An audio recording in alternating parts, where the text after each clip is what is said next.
Stiamo parlando con Massimiliano Schiavon. Lei ha accennato a un discorso di marketing, brand e innovazione, aggiungendoci anche la formazione. Marketing, bella sfida, è importante, forse dobbiamo ancora imparare da altre realtà che lo fanno di default. Io penso alla Lombardia, a Milano, dove il marketing è dominante, no?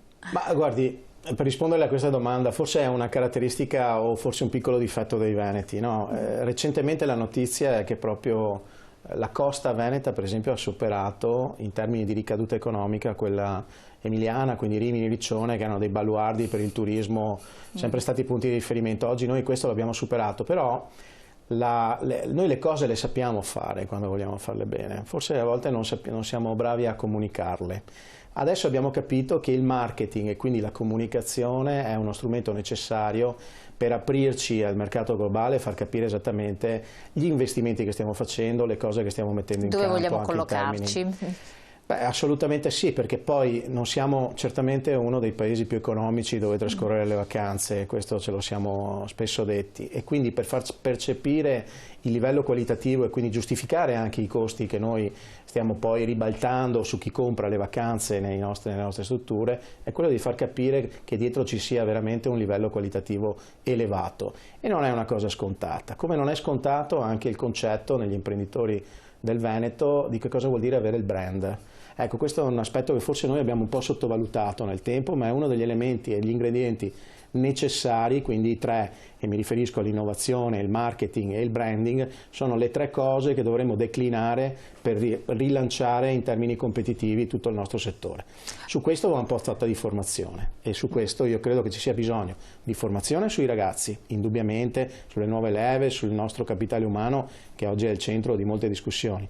Ma dobbiamo anche pensare di fare un po' di formazione, forse senza dovercene vergognare, anche alla parte imprenditoriale, che si trova oggi a utilizzare anche degli strumenti tecnologici importanti che danno delle informazioni ma che necessitano di essere interpretate.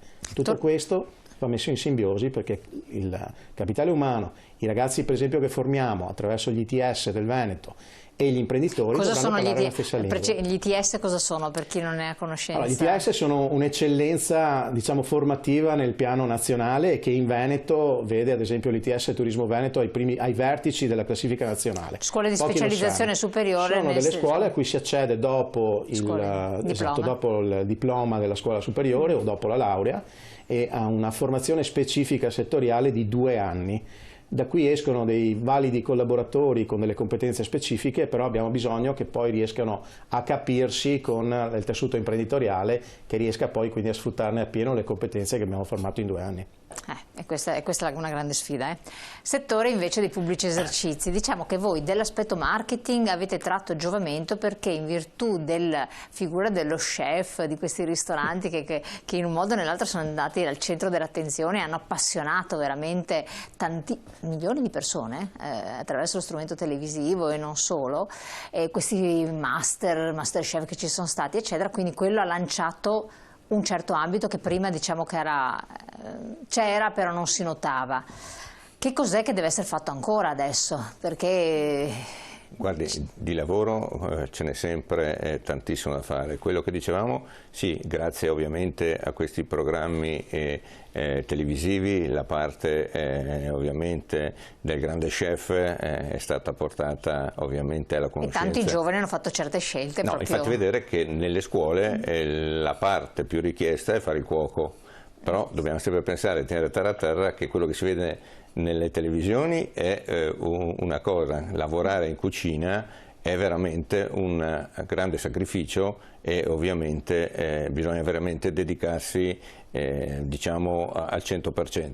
Ovviamente abbiamo la fortuna nel Veneto, ma anche in Italia, di avere una grande cucina, abbiamo le categorie, come diciamo prima, dei grandi chef, degli stellati, ma abbiamo anche della ristorazione, dalle trattorie nostre tipiche alla ristorazione normale, anche quella di sempre di alta qualità. Sono d'accordo col Presidente che anche noi, è l'unica cosa che ci ha dato un po' il Covid, grazie anche alla FIPE nazionale, è stato fatto un sacco di, chiamiamoli corsi di formazione via web, sia per la parte, chiamiamola, dei nostri dipendenti, ma anche per la parte ovviamente dell'imprenditore, perché sono importantissime le due cose. la situazione si sta evolvendo e quindi anche l'imprenditore deve capire e sapere come muoversi in un mercato che si evolve in maniera veramente veloce. E dall'altra parte anche il nostro dipendente, perché la prima cosa, come è importante nella situazione della fase turistica, l'accoglienza, è importantissima anche nelle nostre ristorazioni. Quindi il cameriere che lavora nella ristorazione, anche lui deve capire che l'accogliere con un banale sorriso il nostro ospite è già un grande biglietto da visita. Sì. Quindi noi dobbiamo pensare che in quel momento lì noi siamo al lavoro, ma dobbiamo lavorare per gente che in quel momento lì è lì per avere un momento di aggregazione, di felicità, di spensieratezza. Quindi noi dobbiamo riuscire con i nostri dipendenti a creare questo. Tu vieni nei nostri locali e passi quelle 2 ore, 3 ore mangiando dell'ottima qualità, un'ottima cucina, ma anche avendo sempre un ottimo cameriere che capisce al volo le tue esigenze ed è sempre che ti accetta sempre con un sorriso. E ovviamente, visto in zone che siamo turistiche, stiamo spingendo tutti i nostri camerieri, perché la prima cosa che vuole anche un turista è conoscere la conoscenza della lingua. Quindi un altro punto molto che stiamo lavorando nella parte di ristorazione nelle zone turistiche è che il cameriere, facendogli fare a costo dell'azienda dei corsi di lingua per conoscere l'inglese, il tedesco o quello per cavarselo un minimo. Questo è importante. Le chiedo la solita provocazione che però farebbero dall'altra parte, quindi metto dalla parte anche del diavolo. Però un bravo cameriere, un bravo operatore del settore, lo stesso vale poi per quanto riguarda la ricettività, lo è e se lo fa volentieri, bene, soddisfatto, tranquillo. E invece sembra che non tutti siano tranquilli, soddisfatti, eccetera, perché hanno paura che poi sono contratti stagionali, non c'è una gratifica economica sufficiente, ci sono degli orari che sono reputati anche a volte pesanti. È così? Cosa riscontrate? Come anche ovviare a questo? Perché leggendo poi il messaggio prima, lo leggo così si aggancia anche a questo discorso, cioè siamo un paese effettivamente costoso. Dopo la pandemia si è riscoperta l'Italia come luogo di vacanza e non l'estero. L'unico problema è che fare la vacanza in Italia è roba per ricchi. Ovvio, non tutti questi costi burocratici e tasse, con tutti questi costi burocratici e tasse non siamo competitivi. Ovvio che ovviamente per pagare bene una persona devi alzare i prezzi e quindi restringi il range. L'ascoltatore ha detto una cosa vera, abbiamo, come lo sappiamo, ma non inventiamo niente, abbiamo una burocrazia che ci costa troppo per le nostre aziende.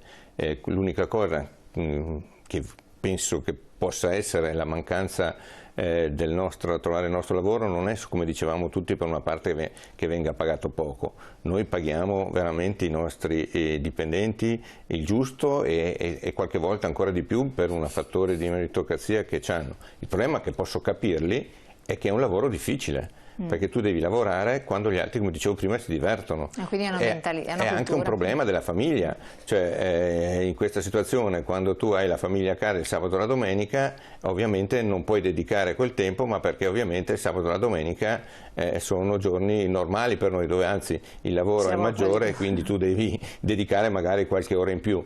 Però dobbiamo capire, e lo cerco di dire, quanto invece però è bello e interessante e quanto ti può dare lavorare nel turismo, e quindi col turismo in generale, alberghi, sì, certo. E la ristorazione, perché veramente io li chiamo, non sono più dipendenti, il cameriere non lo chiamo più cameriere, è l'ambasciatore nostro della nostra destinazione. Che, come dicevo prima, perché tu sei il primo contatto del receptionist in albergo, il primo contatto in un ambiente pubblico che può essere un bar, una ristorazione, sei tu il primo front office. Te ne accorgi quando vai all'estero. Bravissimo, perché la prima cosa chiedo un'informazione, se questo col sorriso mi sa dire dove vado, come mi può muovere.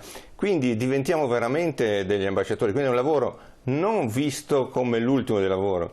È un lavoro importantissimo e che dà una grande dignità a chi fa questo lavoro e una grande importanza, perché se l'Italia è a questo livello di turismo lo dobbiamo anche ai nostri dipendenti, che vuol dire che sono validi. Quindi non devo dire faccio il cameriere, no, faccio il grande ambasciatore del turismo italiano. Certo. Questa è la forza che noi dobbiamo inculcare nei giovani.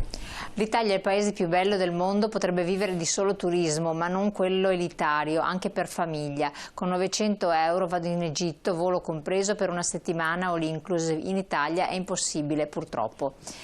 Allora, Presidente, lei la stessa cosa, la stessa domanda che avevo girato al Presidente FIPE, e quindi il problema dei dipendenti, dei collaboratori. Tante strutture di ricettività hanno accusato, fino a ieri, adesso non lo so, ma alcune località anche di montagna ce l'hanno, il problema di mancanza di personale, e allacciandosi anche ai costi e bilanciando le cose. Ma certamente in questo momento il nostro è un settore che ha bisogno di riacquisire un po' di attrattività. C'è anche un aspetto culturale, educativo, forse sbagliato a monte, non solo formativo da parte delle scuole, ma anche educativo delle famiglie, no? L'espressione che spesso sentiamo dire è studia se no vai a lavorare. Si studia per andare a lavorare non è un castigo, e soprattutto occupare determinate figure professionali, a mio avviso, non vuol dire sentirsi umiliati. La figura del cameriere è la figura, le assicuro, in assoluto più in crisi in questo momento, perché Masterchef ha dato dignità al lavoro dello chef, anche se poi la realtà è un po' diversa, comporta comunque dietro sacrificio e impegno. Lo chef è diventato il protagonista anche in sala, quindi noi dobbiamo adesso cercare di far diventare questi nostri collaboratori che si occupano del settore della sala degli ambasciatori del prodotto che noi stiamo erogando, quindi essere in grado di fare anche degli storytelling su quello che stanno proponendo al cliente, con una buona conoscenza anche di quelli che sono i prodotti del territorio. È vero che indubbiamente abbiamo in questo momento una difficoltà oggettiva di trovare come dire, del capitale umano sufficiente per soddisfare quelle che sono le esigenze di ripartenza che il nostro settore in questo momento ha. Cosa dobbiamo fare? Forse dovremmo anche cominciare a raccontare le storie belle di questo lavoro, perché ci siamo sempre concentrati su quelle negative, sul sacrificio, sul lavoro del sabato, sul lavoro della domenica. Da un lato credo che ci sia bisogno di fare anche un po' una comunicazione sana, non è tutto così, ci sono veramente delle belle realtà che non stiamo comunicando, e noi come Federalberghi abbiamo deciso di cominciare anche a controbilanciare questo tipo di comunicazione. Poi l'altro aspetto riguarda evidentemente anche una base di formazione scolastica che ha forse bisogno di essere un po' rivista, insegna ancora forse per certi aspetti un modello che è un po' superato, tant'è che molti imprenditori nei colloqui di lavoro adesso, più che chiedere dove hai lavorato e cosa hai fatto, cercano un po' di capire l'attitudine del soggetto che hanno davanti, le soft skill, cioè le soft skill, il materiale sul quale possono lavorare per cercare di inserire i ragazzi e le new entry nei migliori settori. Oltretutto su questo però dobbiamo fare anche uno sforzo in più che le grandi catene alberghiere già fanno, la piccola e media impresa un po' meno, c'è quel processo di crescita. Il ragazzo vuole conseguire anche degli obiettivi, quindi entrare a facchino e non uscire a facchino, ma magari chissà con un po' di fortuna e di competenza, di studio e di formazione uscire anche direttore. Chiaramente è un percorso, i mestieri non si inventano, si imparano, però, insomma, però credo che noi dovremmo cominciare a ridare anche la possibilità di un processo di crescita all'interno dell'impresa familiare. Grazie, torniamo su questi temi, anche sollecitati da voi telespettatori. Pubblicità, pochi secondi.